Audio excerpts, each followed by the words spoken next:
नमस्कार दोस्तों, आज हम chapter number 4 class 10th agriculture पढ़ रहे हैं।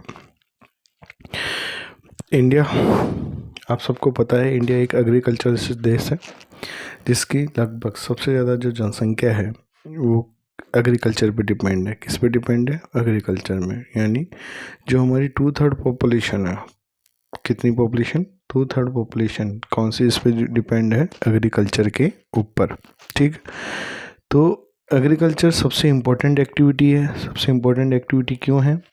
क्योंकि हमारे जो पुराने समय से ही हमारे यहाँ पे कौन सी एग्रीकल्चर क्या चल रही थी? Agriculture activity. ठीक है, एग्रीकल्चर क्या है? एक प्राइमरी एक्टिविटी है।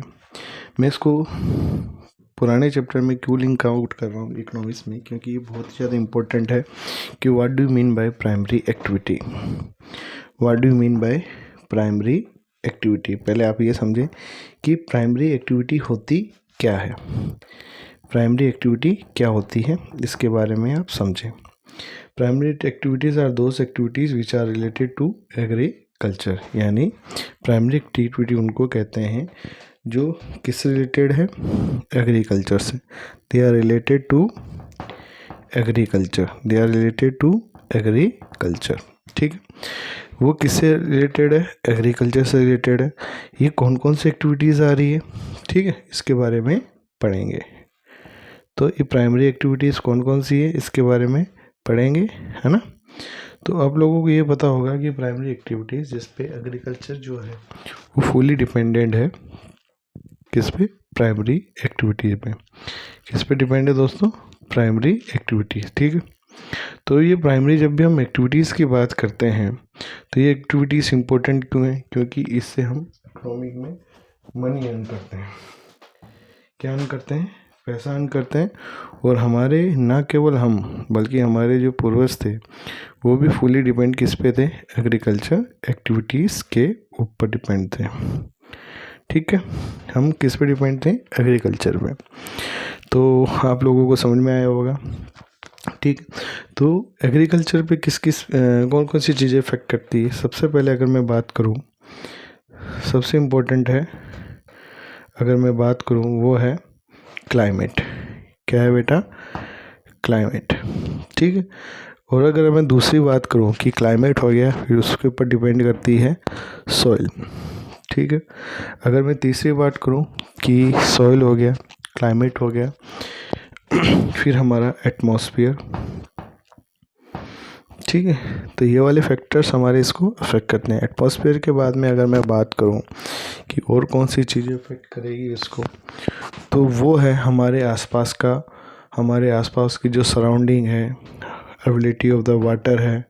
तो अगर सिंपली कहूँ तो रेन, ठीक है, या वाटर एबिलिटी। ठीक है, कि हमारे पास इरिगेशन फैसिलिटीज़ कौन कौन सी है। ठीक है, तो ये सारी चीज़ें किस पे डिपेंड है? ये सारी वाटर के लिए डिपेंडेंट है। तो आपको ये समझ में आएगा होगा। तो क्लाइमेट क्या होता है? तो एग्रीकल्चर हमें कौन सा प्रोडक्ट देता है? ये हमें क्या प्रोवाइड करता है? Raw material. क्या प्रोवाइड करता है? Raw material. किसको प्रोवाइड करता है? ये सेकेंडरी इंडस्ट्री को प्रोवाइड करता है। किसको रिक्वायर करता है? सेकेंडरी इंडस्ट्री को। ठीक, यहाँ तक मेरे ख्याल से सभी लोगों को क्लियर हो गया होगा एग्रीकल्चर क्यों इम्पोर्टेंट है। एग्रीकल्चर इसलिए पता है, ये हमें रॉ मटेरियल प्रोवाइड करता है। और ये हमें क्या देता है? ये हमें फूड सप्लाई करता है। यानी जो सबसे इम्पोर्टेंट लाइवहुड है वो क्या है? फूड। क्या सप्लाई कर रहा है? ये हमें फूड सप्लाई कर रहा है। ठीक है, तो अब हम करेंगे कि हमारे एंशिएंट टाइम्स में से कौन कौन सी चीज़ें इम्पोर्टेंट है ना, हम लोगों ने क्या क्या किया और कौन कौन सी टाइप ऑफ फार्मिंग है। ठीक है दोस्तों, तो सबसे पहले हम टाइप्स ऑफ फार्मिंग पढ़ेंगे। क्या पढ़ेंगे? Types of farming. ठीक, कि ओल्ड एज में कौन कौन सी जो फार्मिंग थी वो हमारे यहाँ पे की जाती थी। ठीक है, हमारे यहाँ पे कौन कौन सी फार्मिंग की जाती थी उसके बारे में पढ़ेंगे। तो सबसे पहले है प्रिमिटिव सब्सटेंस फार्मिंग। तो प्रिमिटिव प्रिमेटिव का मतलब समझे जो हमारे एंशियंट टाइम्स में, यानी जो हमारे पुरखे जो करके आते हैं वो वाली एग्रीकल्चर वो है फार्मिंग। इसमें किस किस का इस्तेमाल करते थे हम लोग? हम डिगिंग स्टिक का इस्तेमाल करते थे। किसका? पावड़ी वगैरह देखा होगा आप लोगों ने, स्टिक जिससे हम मिट्टी को खोदते थे, ठीक है, कि सॉइल की फर्टिलिटी बने रहे और ये इन्वायरमेंट के लिए सूटेबल हो। तो आप लोगों ने एक 6th क्लास से एक चीज़ पढ़ी होगी जिसको हम कौन से एग्रीकल्चर बोलते हैं? Primitive slash and burn agriculture. कौन से एग्रीकल्चर बोलते हैं हम? स्लेश और बर्न एग्रीकल्चर, ठीक है। हम कौन से एग्रीकल्चर बोलते हैं? Slash burn. स्लेश बर्न का मतलब क्या है? स्टिक्स को काटना। क्या काटना?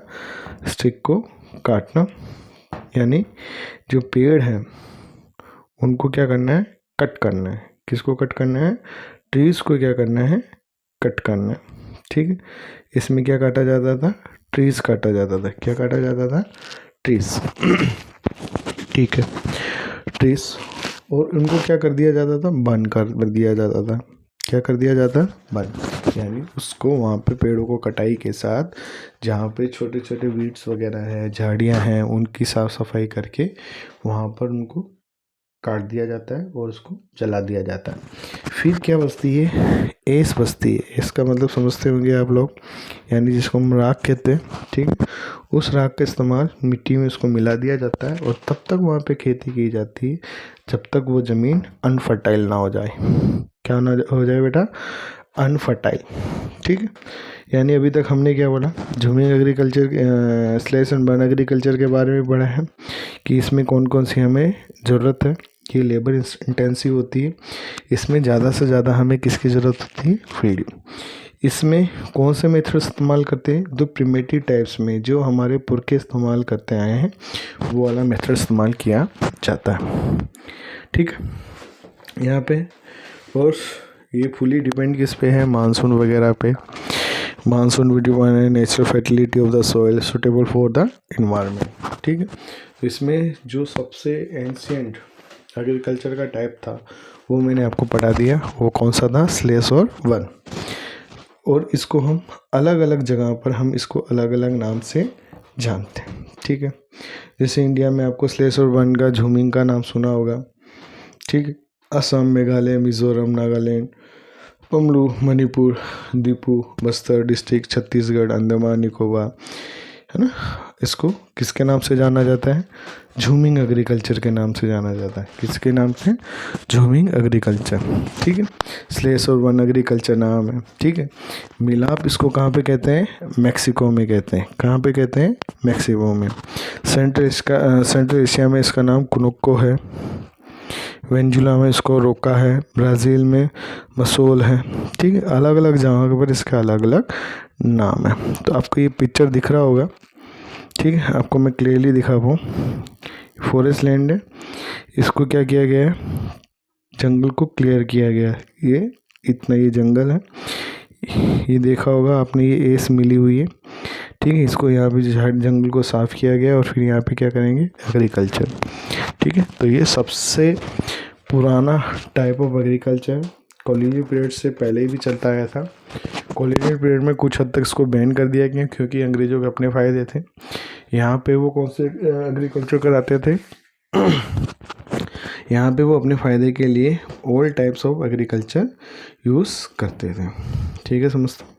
तो अब हम आगे पढ़ेंगे कि ये तो हमने पढ़ लिया कि कौन कौन से एग्रीकल्चर है, कौन कौन सा टाइप है, ठीक है, कहाँ कहाँ ये होती है।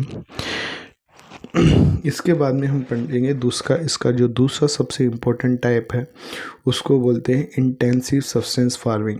कौन सी बोलते हैं? Intensive substance farming. ये एक न्यू टाइप की एग्रीकल्चर है। जनरली न्यू डेज में अभी तक यही चल रही है।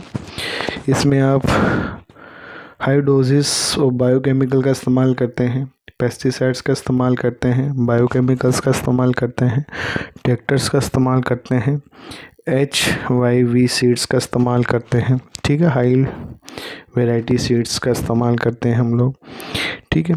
पेस्टिसाइड्स वगैरह हो गया, क्योंकि हमें क्या लेना है, हाई प्रोडक्शन लेना है, हमें क्या लेना है, प्रोडक्शन को इंक्रीज़ करना है।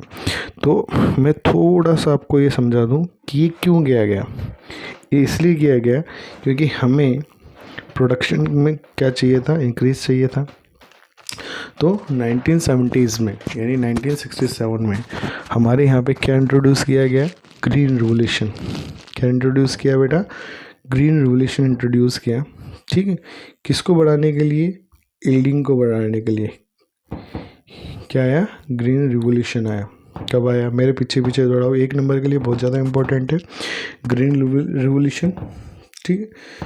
कब आया ये, 1967 में आया या 1970s में ये आया, जब ग्रीन है, वाइट रिवोल्यूशन है, येलो रिवोल्यूशन है, ये सारे रिवोल्यूशंस आए, ठीक है।